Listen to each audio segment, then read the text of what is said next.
Muy buenas noches con todos, mi nombre es Pablo Gallardo y a continuación voy a hablar acerca de un breve resumen que hice sobre los conceptos de framing de los dos textos asignados para esta semana.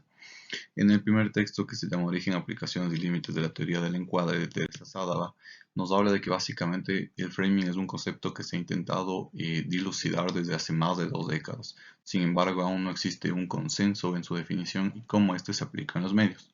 Su origen nos dice que surge en la sociología interpretativa, que es una rama que estudia cómo el individuo percibe o cómo recibe las cosas que le suceden en su vida cotidiana. Esto siempre va condicionado a su realidad.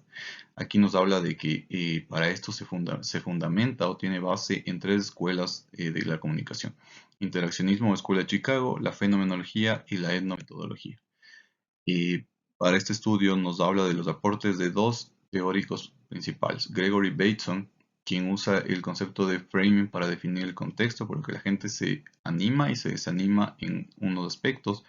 Nos habla de que los frames o marcos son importantes para comprender el mensaje de los medios de comunicación, y nos pone el caso del mono, ya que él se inmiscuyó en el mundo de la zoología, y nos habla de que, por ejemplo, si es que el mono percibe un acto hostil para el ser humano, pero él lo percibe como un acto amable, lo va a seguir realizando.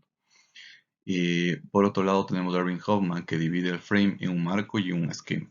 Un marco que designa el contexto de la realidad y un esquema que incorpora los datos externos objetivos.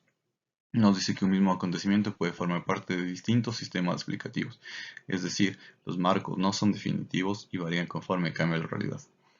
En las diferencias tenemos que de Bateson, en que él considera los frames como procesos psicológicos y Goffman como procesos organizativos y sociales.